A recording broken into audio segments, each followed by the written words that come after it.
The origins of life are seemingly unsolvable, but there are some intriguing theories. Today I'm investigating the deepest roots of humanity, from a mysterious explosion in space to the legendary star shaft of ancient Egypt, the Kardashev scale. The Kardashev scale is science fiction. It is a hypothetical scale invented by eccentric Russian astrophysicist Nikolai Kardashev in 1964. Nikolai was obsessed with uncovering signs of alien life by analyzing cosmic signals. He never found any signs of life in the vastness of space, so he started coming up with some unusual theories. Nikolai decided humanity was most likely on the lowest rung of the galactic ladder.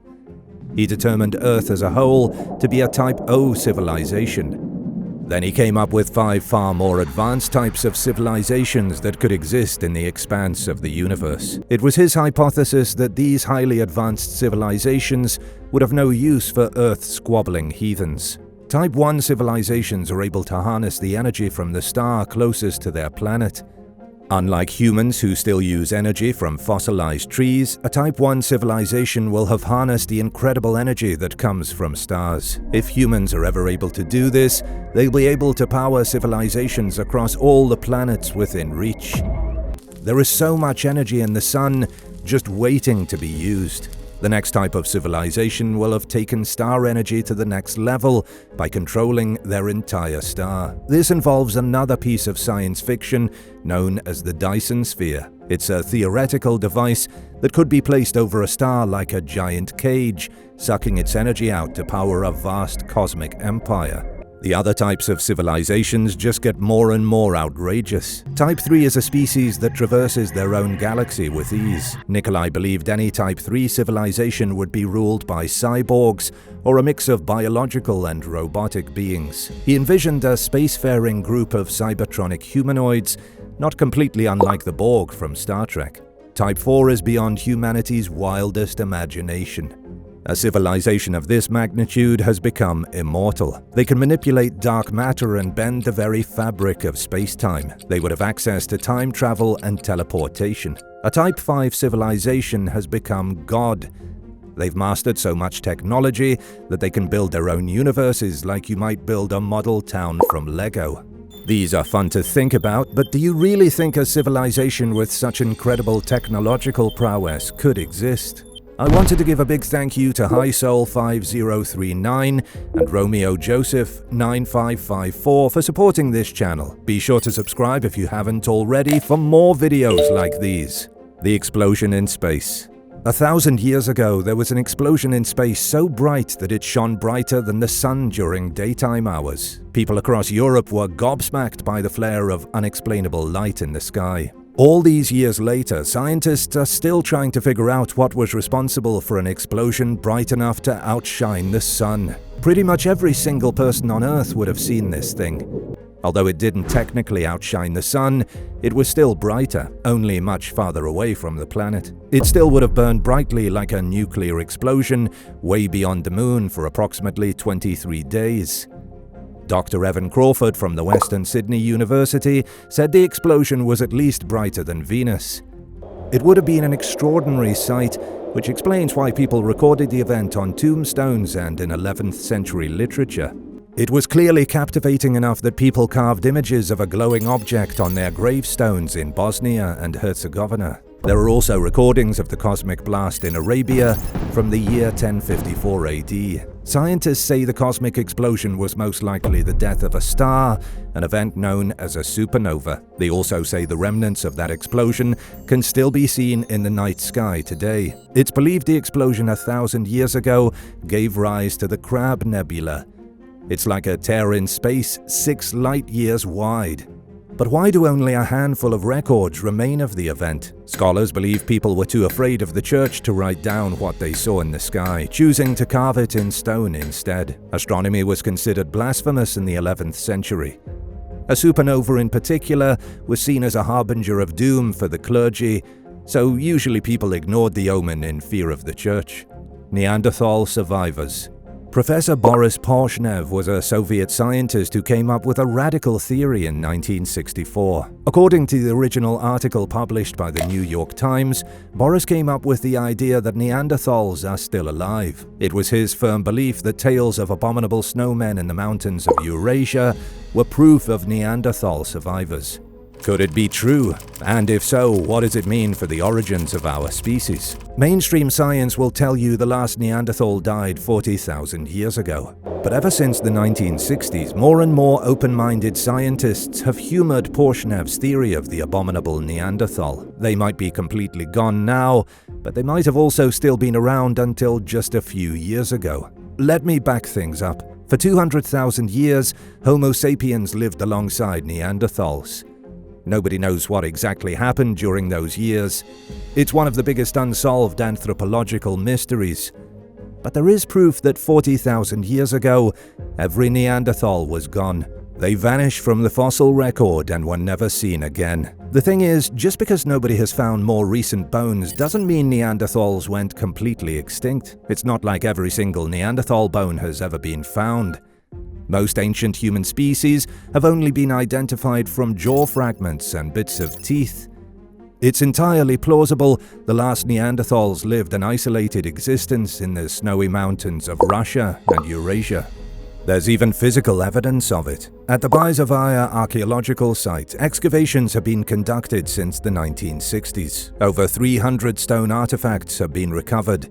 There have also been 4,000 animal bones found, primarily from woolly mammoths. The site was used by a group of early humans until at least 30,000 years ago. It's unclear if they were human or Neanderthal, and that's the whole point. Such a rich site like this still doesn't have any bones to indicate who used it. Archaeologists just don't know nearly as much as they like to claim they do. So are Neanderthals the real Yetis of the Himalayas and the Ural Mountains? Could Neanderthals be the real Bigfoot? I'll let you be the judge. Missing the message. It might seem as if humans have been waiting forever to be contacted by aliens, but it really hasn't been that long. Biophysicist Claudio Grimaldi said it's only been about 60 years that people have actively been trying to contact aliens. The reason there hasn't been any interplanetary contact yet could simply be because all of us need to be a little more patient. Claudio is a researcher out of Switzerland who has a unique theory on why aliens haven't been talking to us. He suggests that they have been trying to make contact, but because humans have only been capable of picking up those transmissions for 60 years, humans and aliens have been missing one another. Our position in the universe could be the issue. Aliens could be sending out vast text messages to any interesting civilizations. Sadly for us, Earth isn't within range of their large galactic cell tower. Claudio theorized that Earth could be in a bubble completely devoid of radio waves thrown out into the universe by E.T. He also suggested humans aren't using sensitive enough equipment. Our radio telescopes might not even be aimed in the right direction.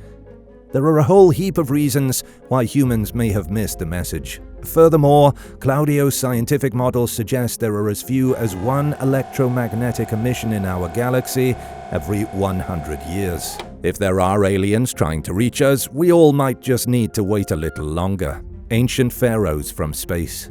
I'm going to switch gears here and turn to the aliens of ancient Egypt. There is a very exciting theory that claims Egypt was ruled by alien-human hybrids. These supposed aliens came down from outer space with incredible technology and superior knowledge. They shared their wisdom and ideas with the primitive Homo sapiens, who had barely separated from their Neanderthal friends. The human mind was elevated and Egyptian civilization was born. There is some proof of the theory, but it's highly coincidental. For example, it's said the Great Pyramid of Giza aligns perfectly with the magnetic North Pole, which would have been impossible for the Egyptians since they didn't have a compass. There's also the fact that the three main pyramids at Giza aligned perfectly with the three bright stars in Orion's belt in 10,500 BC. On the winter solstice, the sun rises along the contours of the Sphinx, something supporters of the theory say isn't possibly a coincidence.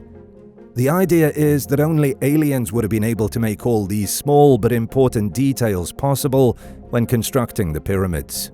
Why isn't there any mention of it in the ancient Egyptian text, though? That's explained by the passage of time. Another part of the theory is that the Sphinx originally had the head of a lion, but thousands of years later, Pharaoh Ramesses had the head removed and replaced with his own face. As the centuries passed, the people of Egypt forgot about their alien overlords. The aliens died, they were transformed into gods like Horus and Osiris, and were ultimately forgotten.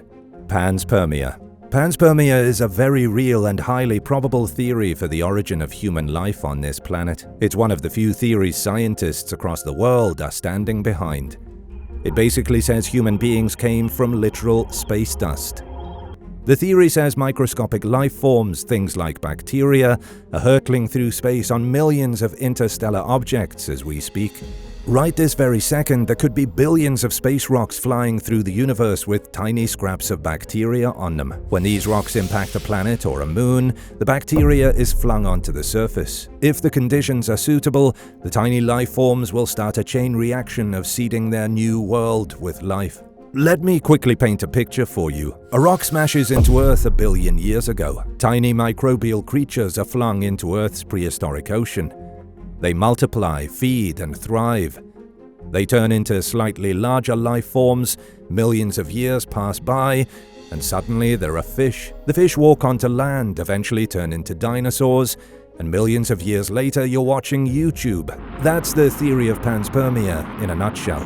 How truly plausible the theory is, well, that's up for debate. Scientists at Tokyo University conducted an experiment to see how long bacteria can survive in space. They exposed the bacteria Deinococcus to space by placing it on the external panels of the International Space Station. The results were fairly shocking. A colony of bacteria can survive for 8 years in space.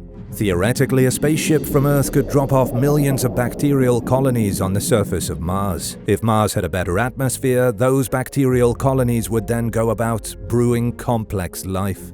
The Stoned Ape Theory. The Stoned Ape Theory is by far the most fun idea for how human beings outwitted their ape brethren. Dr. Thomas Falk, a professor at the University of Dayton, is one of the believers in the theory. He says the hypothesis provides a reasonable explanation for what happened 40,000 years ago. What exactly happened 40,000 years ago? If you were paying attention earlier, you'll remember I said Neanderthals went extinct 40,000 years ago. That was the exact time Homo sapiens underwent what scientists refer to as the creative explosion. Humans as a species stopped being simplistic monkeys and began thinking abstractly. Humans suddenly evolved consciousness in a way no other animal, as far as scientists know of, has ever been able to do. Humans could suddenly create entire worlds in their heads. They came up with the ideas for gods. They looked to the stars and wondered what else was out there. Scientists have never been able to fully explain how this creative explosion happened.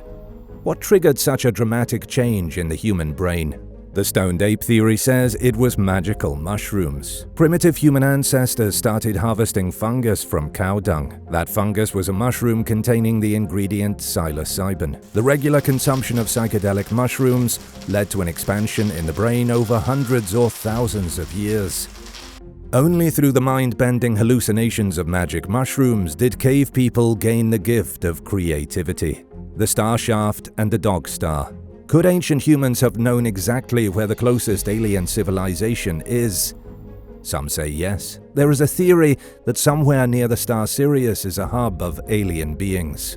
The Great Pyramid of Giza has a series of mysterious shafts running diagonally through its body. Two of the shafts point toward two very important celestial objects. One of them points at the star Sirius, the other points at the belt of Orion.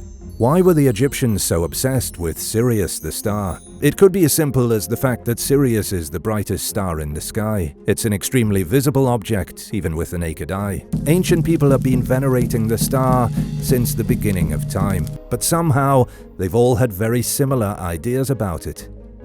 Ancient cultures separated by thousands of years and thousands of miles unanimously connected Sirius with either a dog or a wolf. In ancient China, Sirius was called the Heavenly Wolf. The Akkadians called Sirius the Dog of the Sun. In ancient Iraq, it was called the Dog Star that Leads. Even Native Americans associated the star with a canine.